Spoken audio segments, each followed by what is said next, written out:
আসসালামু আলাইকুম রহমতুল্লাহি তাআলা ওয়া বারাকাতুহু। আমরা এই মুহূর্তে উপস্থিত হয়েছি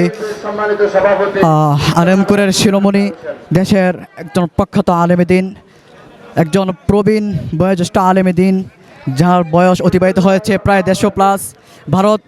ভারত বাংলাদেশ ভারতীয় উপমহাদেশের প্রখ্যাত বুজুর্গ আলেমে দ্বীন, কুমিল্লার কৃতি সন্তান হযরত মাওলানা আব্দুর রহমান দরবেশ সাহেব রহমতুল্লাহি আলাইহি এর জানাজা। আজকের এই জানাজায় আমরা তথ্য পেয়েছি নোয়াখালী থেকে, খাগড়াছড়ি থেকে, ভারত থেকে, বিভিন্ন দিক থেকে আমাদের এখানে মানুষ ভালোবাসা দেওয়ার জন্য, ওনাকে স্মৃতিচারণ করার জন্য এখানে উপস্থিত হয়েছে। আমরা দেখতে পেয়েছি মরহুম হযরত মাওলানা মরহুম আব্দুর রহমান দরবেশ সাহেব হুজুরের জানাজার মধ্যে হুজুরের লাশ দেখার জন্য অসংখ্য মানুষ এখানে উপস্থিত হয়েছে, অসংখ্য ভক্ত এখানে উপস্থিত হয়েছে। আমরা দেখতে পাচ্ছি বিভিন্ন ধরনের মানুষ, বিভিন্ন প্রজাতির মানুষ ভারত এবং বাংলাদেশ থেকে এবং ভারত থেকে বিভিন্ন ধরনের মানুষ এখানে এসে উপস্থিত হয়েছেন। এবং আমাদের বাংলাদেশের কুমিল্লা জেলা, কুমিল্লা সুয়াগাজী বাজারের হাই স্কুল মাঠে জানাজা অনুষ্ঠিত হবে ইনশাআল্লাহ। হুজুরকে দেখার জন্য অসংখ্য মানুষ এখানে উপস্থিত হয়েছেন। হুজুরকে দেখার জন্য, হুজুরের ভক্তরা সবাই এখানে দেখার জন্য, হুজুরকে দেখার জন্য খুব অনেকভাবে ভিড় করতেছে। এই জন্য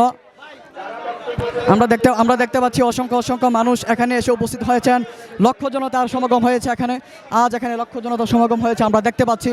সুপ্রিয় দর্শক মণ্ডলী, আজকের জানাজা অনুষ্ঠিত হচ্ছে কুমিল্লা এবং কুমিল্লা জেলা অন্তর্ভুক্ত একজন বড় আলেমে দ্বীন এবং ভারত এবং বাংলাদেশের একজন বিখ্যাত বুজুর্গ আলেমে দ্বীন হযরত মাওলানা মরহুম আব্দুর রহমান দরবেশ সাহেব রহমতুল্লাহি আলাইহি এর জানাজা।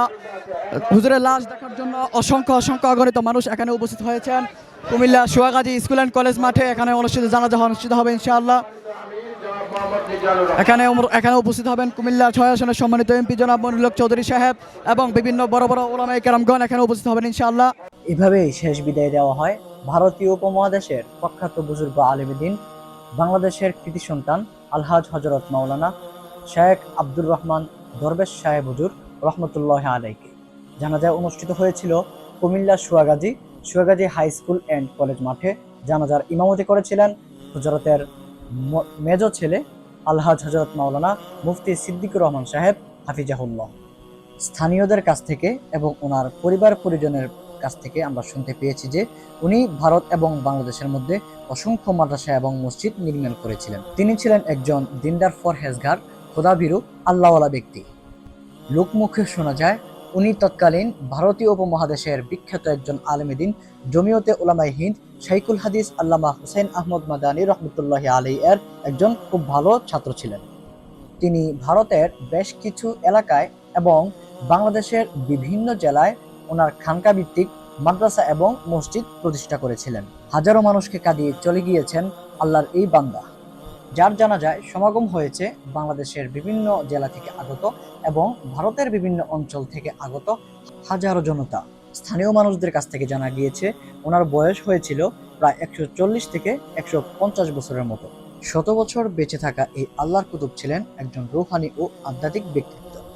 হযরতের সন্তানেরা, দেশবাসী এবং সকলের নিকট দোয়া চেয়েছেন আল্লাহ পাক রব্বুল আলামিন যাতে হযরতের কবরকে জান্নাতের উচ্চ মাকাম দান করেন। আপনারা এতক্ষণ পর্যন্ত দেখছিলেন আলোকিত জীবন ইউটিউব চ্যানেল এবং ফেসবুক পেজ। আপনাদের সাথে আমি ছিলাম মোহাম্মদ রাফি। আজকের ভিডিওটি এখানেই শেষ করছি এবং আপনাদের কাছ থেকে বিদায় নিচ্ছি। সকলে ভালো থাকুন, সুস্থ থাকুন। পরবর্তী কোনো এক ভিডিও দেখার আমন্ত্রণ জানিয়ে এখনই শেষ করছি। আসসালামু আলাইকুম ওয়া রাহমাতুল্লাহি তাআলা ওয়া বারাকাতুহু।